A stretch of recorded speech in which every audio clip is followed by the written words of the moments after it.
Any questions from the public? I kind of have a question about the road situation. I had someone complain to me about Pitts Ridge, and I remember one time Mr. Hunter was talking about Allegheny Avenue when Columbia Gas came through, and there was some kind of contract that you had with them that they repair the roads back. Okay, so Pitts Ridge is in really bad shape. it is, and Pitts Ridge is on our paving list. The 2024-2025 fiscal year, which began July the 1st, those streets are prepared to go out to bid as we speak. That will be finalized in the morning with our engineering firm. We hope to begin doing that paving, but Pitts Ridge is on that list.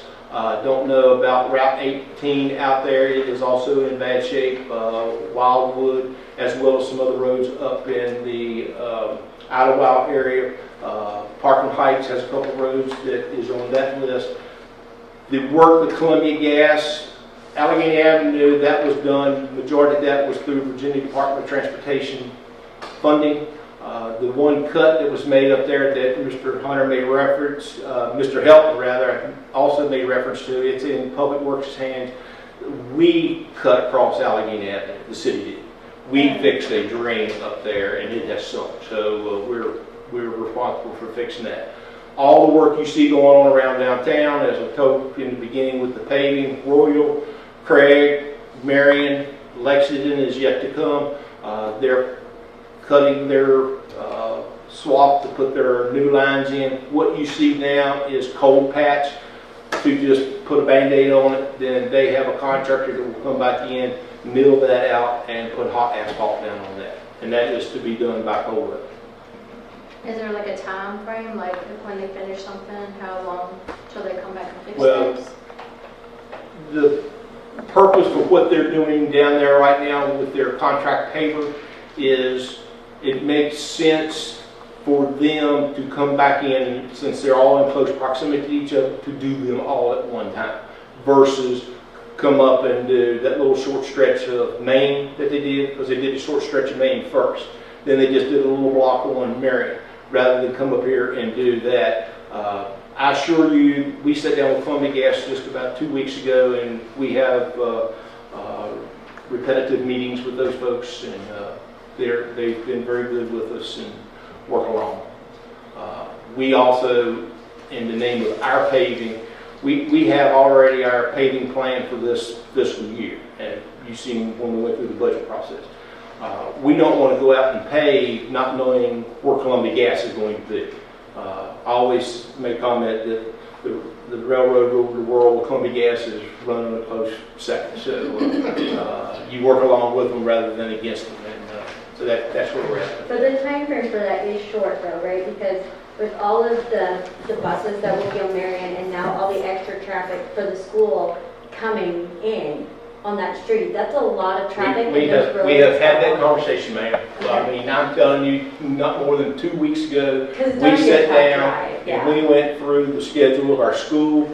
Friday night football, as I just mentioned, it starts the 23rd, and from the city standpoint, all we can do with these folks, we have to work along with them, and it's sometimes sugar goes a whole lot farther than not. It's not so much that, it's just like, it's very hard, and then like our cars get blocked in because they will have 2 gaping holes on either end, and you have no way to get out of your car in the morning. And Yeah, I mean, I get it. I get it. I mean, I live in a section of Covington where they cut 2 cuts across 220 out in dry run, and found both times they cut it that they couldn't get pipe through.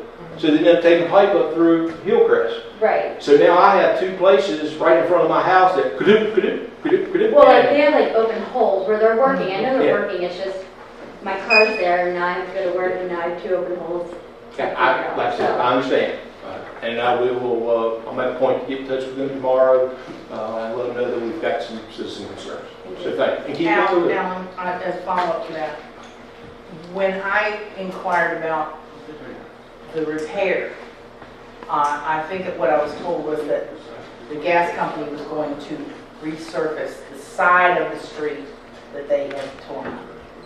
Is the city maybe getting coordinated so that Is that true, first of all, and would you guys not do the other side at the same time so that we could? No, we would not do the same, this other side at the same time. We have our paving schedule. So right now, our paving schedule takes us, as you well know, in fiscal year budgets, July 1 to June 30. We are already planning for paving in this fiscal year. We have been working on with Columbia Gas on their projects right now. So they'll go through, it'll be a smoother drive across what they're fixing to do. But we will not be able to just, if they show up October the 1st, we're certainly not going to be able to show up October the 2nd and do the other side of the road. It's not how that will work. So, sorry. I just don't understand how that works in supposed to be, if you go down Craig, it's in the middle of the street, like that. Just bear with us. It'll be okay. I assure you, it'll be okay. All right, it'll be okay. If you've been a resident on Jackson Street and lived with Jackson Street, as long as those folks had lived with Jackson Street, knowing that we knew that Columbia Gas was going to be there when they were there, and then we were able to go back behind, thanks to the City Council, and get that addressed. Alan,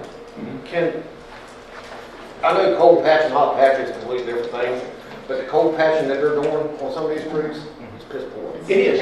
It is.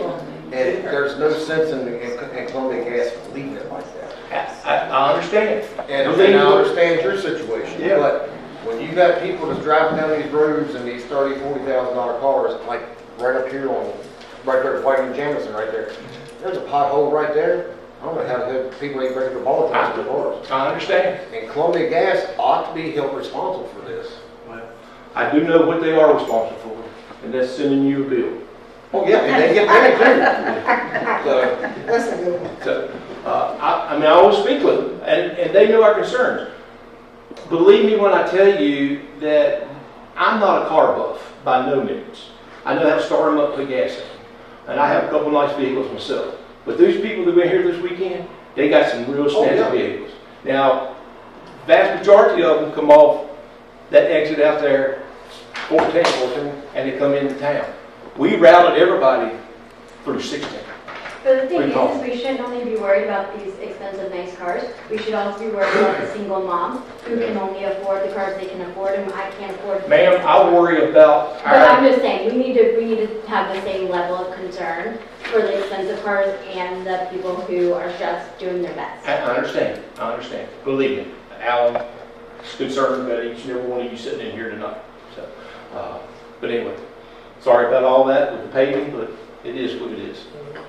They are required to upgrade the lines, and it just so happened to be 2024 that it happened. I'd much rather have seen it happen 2025, 6, 7, something like that. They ought to be required to fix it back in a manner that it's drivable. And I'm not blaming you. I'm not blaming you one bit, so don't take it as me saying anything rude to you. I'm just saying, what they're doing is piss poor. They shouldn't be doing it like that. I will express that in so many words tomorrow morning. As you just put it, I will. Real quickly, let me ask you a question. The franchise agreement we have with Columbia Gas, is anything about that, and to what Jay was saying, anything about that highlighted in that franchise agreement that they're required? I haven't read it for a long time. And Mark and I and city councils in the past have talked about VDOT standards, that they must put it back the way it was tore up. I mean, well, I don't mind telling you, it'd be tough for them, and we'll use Jackson Street as an example. Jackson Street was a horrible road before Columbia Gas got it, so they couldn't put it back the way they found it, or it could have been even worse. So we're kind of doing that rock and hard spot with that. Edmond was a good example. Yeah. Because they screwed it up royally. And they paid a local Contractor to redo Go that. over and fix it for them. They did. They didn't even try to fix it again, they just paid somebody else to do it for them. So the contractors, the folks that are under contract for them did not have a highway paver. They had basically a driveway paver. And that's what they tried to repair Edgemont with. I don't know how many of you all traveled Edgemont after that was fixed, but it was not fixed right. So we stepped up to the plate, just like we'll do on the roads that you folks live adjacent to down there now, and they paid a local contractor to redo that whole path. They did. So I assure you, man, we'll stay on top of it. I assure you. So, okay. Thank you all. Sorry about that, Cam.